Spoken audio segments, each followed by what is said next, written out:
التصويره زعما اللي راك دايرها فوق تاع مالك تاعكم، ايه زعما ايه راك فرحان به كيما هكا، زعما معليش زعما فرحان الحمد به. لله. ما طبعا كيما طبعا. نقولوا زعما خليكم انا هكا نقول لك علاش.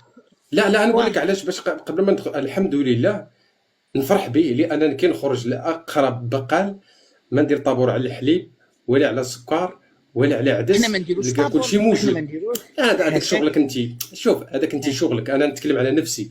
انا كي نخرج نلقى وفر لي كلش. هذا حنا هو الحمد شفنا في لله. الفيديو حتى دايرين، شوف شفنا في بلاتي، الفيديو بلاتي يا دايرين. جزائري، بلاتي العمله اللي عليها الصوره نتاعو، نخرج لاوروبا تحمر لي وجهي، نصرفها في اي مكان، ما تحمرش واي هذه شخص الوجه، والله ما يعرفها. تحمر. وداعتك اللي تحمر لي وجهي، غير استنى نكمل كلامي. انت طرحتي لي السؤال لازم تكلمي يا اختي، صح؟ يا بارك واه الله فيك. معليش، انت راك حر شو حر. بلاتي ايوا حتى نكمل كلامي وقول لي ودي عكس. صح. العمله اللي عليها الصوره نتاعو، نروح اي دوله في العالم تصرف يعرفوها، يعني تكبر بيا. نفس الشيء جواز السفر يكبر بيا، يعني في اي منطقه نروح للدوله، اي دوله في العالم، يعني ما لقاش مشكل. زيد مع ذلك ان المغرب ما شاء الله تبارك الرحمن، يعني البنيه التحتيه في المغرب، وراح يستضيف كاس العالم وما ادرك كاس العالم وكاس افريقيا. واش تحبي يا اختي؟ واش تحبي؟ واش تحبي؟ هيا خليني انا دروك نهضر، معليش. يلا عطيني يلا. معليش، اسمح لي والله، اسمح لي. يلا عادي عادي. يا انت بالك راك عايش غايه، انت اللي راك تقول راه معيشني غايه، راك بيان، بصح هضر على شعبك، على الشعب، على الشعب انا واحد مسافر. من الشعب. انا واحد من على الشعب. الشعب اللي راه اسمح لي معليش، خليتك انت هضرت، خليني نهضر معليش. على الشعب اللي راه مساكين يخرجوا فيهم من ديارهم، يهدمونهم في ديارهم. على انا الشعب نجاوبك. اللي راه واخا انا نجاوبك. خلينا واخا نهضر، نجاوبك خلينا. على الله واخا. لا يسمح لا نجاوب، لا نجاوبك على الشعبي اللي يهدموا وما يهدموش. اولا بصفتك انت سويديه، دنماركيه، امريكيه، شكون انت بالسلامه يا اختي؟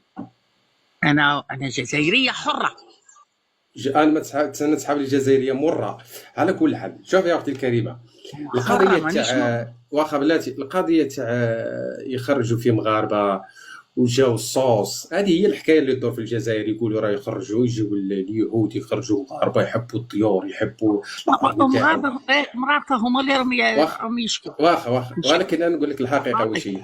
شوف يا بلاتي، خلينا نتكلمك يا اختي، خلينا نكلمك بارك الله. روح اهلا. القضيه تاع هدم في المغرب يا اختي، المغرب اليوم راهو يبني دوله جديده ويدير البني جديد، ما يحبش يشوف الشوهه تاع البنيه التحتيه، يعني اللي احنا نعرفوا، يعني المناطق في المدن القديمه، الكوارث هذيك. يعني المغرب ما يحارب العشوائي ويحارب المدن القديمه، اللي يخرجهم اللي ما يحارب. يسكنهم. بلاتي شوف، القضيه تاع السكن دائما مستحيل انه تجي الدوله وتخرج المواطن المغربي وتريب له الدار. هذه ما كانتش في العالم، والعقل تاع الانسان ما يقبلهاش. يعني الدوله المغربيه قبل ما تخرج هذا المواطن تعطيه اختيارين: حبيتي مبلغ تروح تشري، او هو لك السكن، واش تحب؟ ولكن المشكله واش هي؟ المشكله هو انه بعض المغاربه يتشبتوا بالدار القديمه هذيك، يقول لك اسيدي هذه الدار تاع اجدادي، انا مستحيل تخلى عليه ولو تعطوني فيلا جنب البحر. هذا واش راح دير مع هذا؟ هنا يكون مشكل بين السلطات وبين المواطن المغربي. يعني مستحيل انك تقولي باللي الدوله خرجت مغاربه وريبات لهم ديون. هذه ما كانش في العالم، حتى هذه العقل اصلا ما يستوعبهاش. لانه المغرب مقبل كما قلت على كاس افريقيا وكاس العالم، راح يجيو الناس، راح يجيو، يعني راهو يحارب العشوائيات. بلاتي يا جزائريه، شو على بالي جايه مشارجه ومعمره وحاقده، غنبردك اي دقيقه. مانيش حاقده، لا انا كي نشوفكم انا ننظر نشوف بلاتي ننظر انا جاي لك، ضريت عليكم. انا جاي لك يا اختي، انا جاي لك. لانه المغرب كما قلت راح يستقبل كاس العالم وكاس افريقيا. لازم كيما انت كي يجوا عندك الضياف او حب يجوا عندك الضياف، واش ديري؟ يعني تنوضي تجهزي وتنظفي كلشي كاين. وترتبي.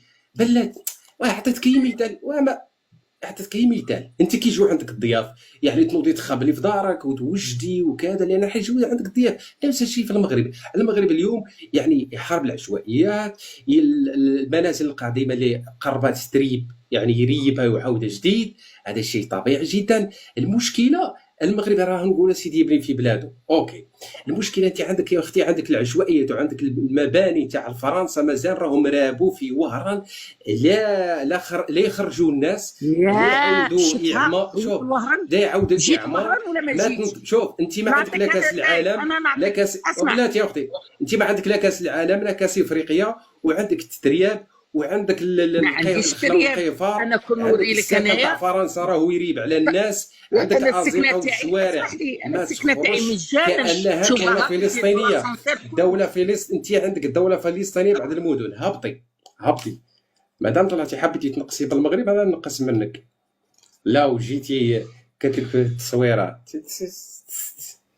لو جيتي دخلتي في موضوع اخر راح نعطيك وقت ونخليك تتكلمي، ولكن لما جيتي وحبيتي تطيحي وانا نطيحك قبل ما تطيحي. تاويه حشمت نعطيك. عطيتيها بحال العصير والله مسكينه ما غترقد هاد الليله والو مسكينه. شوف زدتيها غل فوق داك الغل اللي في قلبها، طالعه بشارج يا مسكينه. وهادي غتجبرها ما مجوجه ما ولدت ما قارضت راجلها، غتلقاها مدلوله مسكينه ذل مثيل له، وزايده بهذاك الحسد ربي غادي بهذاك الغيره اللي عندها في البلاد ربي غادي. انت اللي كتهضري على هاد التصويره اللي الفوق، شي هذاك الراجل هذاك اللي الفوق، هاد السيد اللي داير التصويره الفوق هذا قال لفرنسا والله ما قال لماكرون. سمعي مليح، قال لماكرون باش تعرفي العز فين كاين، يؤتي الملك. او جاوك جوج انذارات يمكن يا فيريتي. انا ما قلت والو خويا كاع. جاني يمكن الحربي، انا جاني جوج خطرات يقول لك ضيفك ارتكب، كي تخرج تلقاهم ما لقيتهمش البارح كي خرجتي. لا انا لا ما لقيت والو والله ما لقيت. ما لقيتش يا حربي. انا كون ما لقيت شيء. كون بلوكا انا تاني جاي دروك. كون كانت انا كون بلوكاو لي الكونت تاعنا. انا طلعت به اللي طلعت به البارح هو اللي طالع به اليوم. علاش تصينيالي ويا الزواج؟ علاش تصينيالي؟ والله هي دركا علاش تصينيو لنا؟ ما كان حتى واحد عيب. السيده طلعت قالت كلام جاوبناها. شنو هادي؟ ما كان هي اللي سينيالات، هي نفسها كتسيني. هادو اللي كيطلعوا في الكاس بعد خطره ترى تهضر معاك الغدر، تهضر معاك تعطيك وجه وتقول لك راني ناقش معاك وميمتو كتسينيال. هذا اللي قال لك مرا حسراتك. طلع خويا طلع انت نوب عليا، انا نستنى فيك يا كدير. طلع يا اخي طلع، طلب الكيسو مرحبا بك. طلب الكيس. انا اللي قلتها جاوبتها. تفضل كمل فيريتي كمل. غنديروا مقارنه بين رئيسهم وبين هذا الملك اللي هنا. هذا الملك قال لماكرون لمده عام هو يقارع باش يجي يزور المغرب، قال له والله ما تزور المغرب حتى ملي تجي بين يدي وتعترف بالصحراء المغربيه، سينو والله ما تكون لك.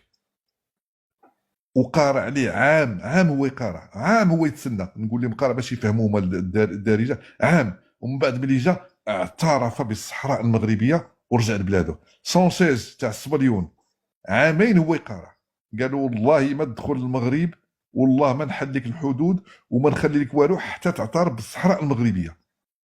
عامين هو يقارع. جا حتى بنت سيدنا دخل في القصر الملكي في الرباط واعترف بالصحراء المغربيه.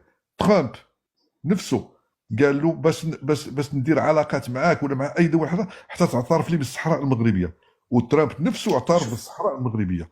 هذه وهرانه وين اللي خلي والله فيريتي. شوف كاين واحد الفرنسي كيمشي للوهران دار واحد لي فيديوهات غير البارح طلع فيديوهات والله العظيم قال لهم كيقول هكا قال لهم الحرب في غزه والتكسير في وهران. او قال لك وهران الغاليه والباهيه. لا شوف دابا السؤال يا فيريتي.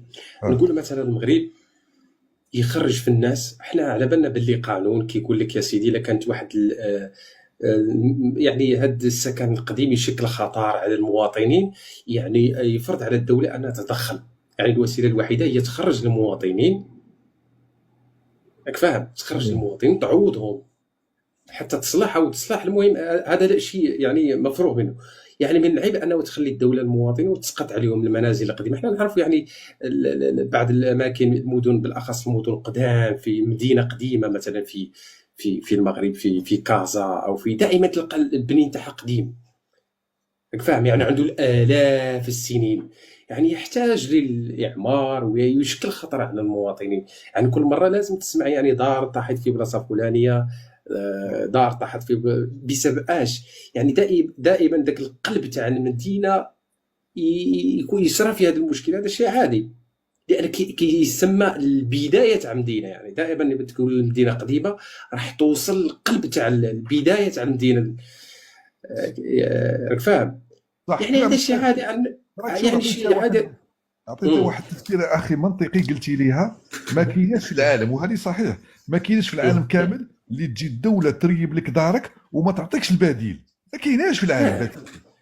كتعطيك البديل، اما كتقول لك غنعطيك الفلوس وغتروح تشري كما بغيتي، ولا تعطيك ارض بقعه ارضيه وتعطيك الفلوس، ولا تعطيك دار مبنيه في جهه اخرى. اما باش تريب لك وتخرجك الزنقه راه ما كايناش على وجه الارض. هذه الاولى. والثاني عرفتي علاش كيريبوا ابراهيم؟ خصك تعرف لان المغرب الان كيوجد لا كوب دي مون تاع 2030 كاين واحد الطرق خصهم يديروا السكك الحديديه، والسكك الحديديه ملي كيديروا لها الطراسي ديالها من غدوز كدوز عن الطريق، كدوز فوق اراضي وفوق الديور تاع الناس. كتجي الدوله كتقول لهم الضروره القصوى تاع الدوله تفرض عليك انك تبيع لنا ارضك، لان التران غيدوز من التي جي في مثلا اللي كيصنعوا فيه دركا، التي جي في اللي غيروح من الدار البيضاء حتى لمراكش، وكاين تي جي في واحد اخر يروح من مراكش حتى لاكادير، وكاين تي جي في واحد اخر. هذوك التي جي اللي غادي يدوزوا فوق ديور الناس. ضروري خصهم كتجي الدوله كتقول لهم الضروره القصوى، يعني المنفعه العامه تاع الدوله، خاص هذه الارض تاعك غادي نشروه من عندك، وماشي كيضيعوه، كيشروه من عنده بالثمن اللي موضوعه في السوق. ما كاينش اللي كيخرجوا وما كيعطيوش دار. حتى في الجزائر ملي كيريبوا لدار شي واحد باش يبنيو مثلا طريق ولا سد ولا اي حاجه ولا قنطره كيعطيو المقابل. ما يمكنش قومي بالواجب. غير هما هاد الحسد اللي عطاهم ربي في القلب، الحسد اللي عطاهم ربي في القلب يحبوا ينتقموا بهم البصيره. كيبان لهم غير هذاك الشيء. طالعه مشارجه مسكينه، شي بورصه جرى عليها راجلها وطلقها وخلاها بولادها وخلاها حتى واحد ما يبغيها وحتى واحد ما يديها فيها، وغتموت بحال ديك المشرده بوحدها، غتبقى قدام هذاك قرعه مرجان ولا كيلو دقيقه. لافين اللي في تمسنا، وكان جينا من الرباط، استفدنا من الديور اللي كنا ديال لا فونكسيون ديال لارمي ديال العسكر، وعلمونا سلطات، عطاونا واحد المهله استافدوا وداروا معنا، عطاونا السوارات، جينا سكننا وحنا باقيين عندنا الديور ديال لارمي. يعني كانت عندنا مهله كافيه باش نهيئوا راسنا للرحيل. وهذا الشيء كله كان تحت الاشراف ديال صاحب الجلاله الله ينصرو، اللي تيعتني ديما بالقدماء ديال المحاربين. والله ينصر سيدنا وينصر ولينا. يعني ما كاينش واحد يجي يقول لك خرج راه نرد، ماشي اش كلام هذا تاع الفرح. يا اخويا شوف ابراهيم، ملي عطيتك ذاك المثال ديال جوج ديال السيدنا، ملي قال ماكرون ما تجي للبلاد حتى تعترف، وملي قال سونسيج وزير الاول تاع سبليون. وشوف الجزائر مثلا كيما هذه، مثلا كيما هذه اللي تكلمت على الصوره، قالت لك واش كي تسمع كلام هذا مثلا نخرج انا من واحد الدار يعني قرب التريب تعطيني الدوله سكنه جديده مع الناس يعني ما شاء الله في المنطقه يعني رائعه جدا. رانا نقلع جوج، انا غدوه ان شاء الله نزيد جوج والله، ماشي وحده فقط. وضرب واحد اخر بعدا خلى راسي مرفوع. ماشي بحال الجزائر حيدت السفير ديالها من فرنسا وحيدت السفير ديالها من سبليون، وفرنسا سبليون ما غيروش الموقف ديالهم، ومن بعد الجزائر عاود ريحت نيفها وردت السفير تاعهم، وغادي تطلق صلاح الصنصال وغادي تستقبل المجرمين ديالها رغما عن انفها. هذا هو الدل اللي من يخليني نهز الصويره تاع التبون فوق راسي ونهز الصويره تاع الملك، لان كيجيب لي العز للبلاد، ما كيطيحش نيفو قدام الامم قدام البلدان. هذا حربي مسكين سكات كاع ما خليناش يشارك معنا. تفضل يا حربي. مسكين حربي عا كيتكلم كيقولوا لي راك صهيوني، راك مغربي، راك لا حربي ابراهيم حرب. والله شو اقول لك انا، كل لك في الالوان قول الحقيقه يا يعني ربي اعطاني الحياه حتى التقي مع الكائنات الفضائيه، واقول لهم انا فرحان ان التقيتكم، واتمنى اشوف هذه المركبه اللي ينزلوا بيها على الارض، وان شاء الله نتواصل عبر التخاطر، والحمد لله. حربي قول الحقيقه، هذا اللي قول أقدر بأنك أقول. مسترزق، قول الحقيقه بانك مسترزق، وراك كنخلصوك حنا المغاربه كندفعوا لك ايه الثمن. تدفعوا لي فلوس، اي والله. قولي الحقيقه يا إيه، انا جاي استرزق بالمغرب. لا حول الله. حتى التونسي. بيني وبينك يا استاذ لافيريتي، لما تلاقي رجل كبير يدعي انه يدرب اجيال، والمصيبه رشح نفسه للرئاسه، هاي المصيبه. يعني ويعطيك هذه المعلومات، والجامعه جنبه تعطيه معلومات غلط ما هي موجوده بالتاريخ. هذا اكد لي انه فعلا الكائنات الفضائيه ما لها علاقه بتاريخ الكره الارضيه، واتمنى يعطوني تاريخهم الفضائي وحضارتهم الجديده، صح. لانه هذا تعدوا حتى ايلون ماسك صراحه. يعني شيء خطير لما تلاقي رجال كبير يقسم بالله ويحلف على الكذب، هاي اكبر مصيبه. انا هنا اوقف يا ابراهيم اخويا. نعم شكرا لك. نشوف طلب ثاني عندي استاذ ابراهيم، عييت. يرحم الله والله عييت. والديك، لا تحط يعني هذا المقطع اللي تكلم هذا الرجل لا تحطه، لانه اولاد بيعرفوا جدهم انه كان كذاب.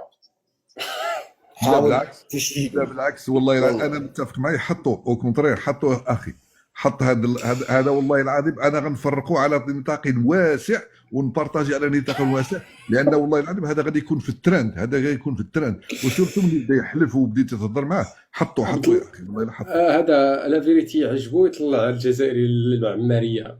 وي كذبش. وانا لكن هو مساك في الفيديوهات تاعك والله الا كنفرقهم حتى 1000 مره، كنفرقهم على نطاق واسع عند المغاربه في اوروبا، عند المغاربه. شفت علق انا الفيديو ابراهيم زعلان تاع على الاستاذ. شغله واحده، علاش؟ ما اعطاني. انا ادور على الحقيقه، هل هذه الملاكمه ذكر او انثى؟ لانه شكلا ذكر، لكن يقول هو انثى. هذا عندي شك صراحه، عندي شك، نفسي انا اشوفه بعيني. وكي يحلف بالله، وكي يحلف بالله. هي هذا كروازيه، هي ما انت ما ذكر. يا ابراهيم اذا كانت المراه الجزائريه هذه حلاوتها وشكلها، ينعلب الزواج على الحريم اساسا. يا اخوي هذه تكرهك اساسا بالحياه. تخيل هذه زوجتك تصحى الصباح تلاقي فؤاد نايم جنبك. يا ويلي. لا حول الله. استاذ لافريقي صبحكم الله بالخير والله العظيم. خليونا ما نشدوا النميمه في الناس. الله يعاونها. واش الله يعاونها ولا الله يعاونو؟ الله يعاونها ولا الله يعاونو؟ خاصنا نعرفوا بعدا باش نعرفوا مع من كنهضروا. والله يا اخي والله ما نعرف واش نقول. والمشكل يا اخي والله العظيم، شوف حنا ملي كنكونوا نتكلموا ما كنحلفوش، يعني الشيء اللي كيحس براسو كذب كيكذب وليس على الصواب، كيضطر من تلقاء نفسه بلا ما تقول، كيضطر يحلف سبعة في كل جمله يحلف، كيضطر يحلف. لهذا انا بغيت نغرقوا مع ربي، والله الا بغيت نغرقوا مع ربي، ما نكذبش عليك. بغيت نقول له احلف بالله، صح خليته يحلف بالله، هيا روح تحاسب مع نفسك. هو قال لك حر سبته ومليليه. مرحبا. والله يا اخي ما بقاش الجهد، ما حبيت نطلعك تعطيني معلومات كيف. لا انا ما باغيش تحرر، انا والله ما تهمني سبته ومليليه، اي مغربي تسقسيه، انا اللي هامني هو الصحراء الشرقيه. لا اضرار تندوف بالشار مغنيه، هذا هو اللي همني. اما سبته ومليليه معليش، هذوك حتى من 100 عام هذا الحروم، حتى مع يجي هذا الحسن الثالث، الملك زين نكونوا احنا في القبر. انا اللي هامني هو الرد الصحراء الشرقيه، وكناقشها مع مواليها. شكون مواليها الحقيقيين؟ انا شوف يا فيريتي، انا شوف يا فيريتي، انا ما رانيش نشوف كلام ونقول لك سبته ومليليه، انا نشوف يعني المستوى تاع فكره كاتب هذا التعليق، هذا هو اللي انا نحب نطلعه ونناقشه. انا ما رانيش نتكلم على سبته ومليليه او حبيت نناقشه بالضبط في سبته ومليليه اللي كتب. فهمني يا فيريتي، لان كل واحد توزنه بكلامه، كل واحد توزنه من خلال تعليقه راح توزنه. ياك فاهم؟ يعني هو مادام قال لك حر سبته ومليليه، هذه يعني هذا فاصله ربما اكثر من رشيد او اكثر من الاستاذ اللي كان يطلع معنا.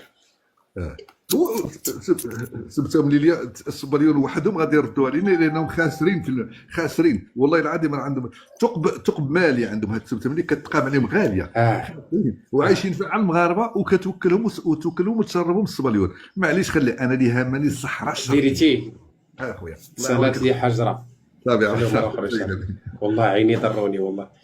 شكرا لكم على خير بارك اخويا. الله فيكم.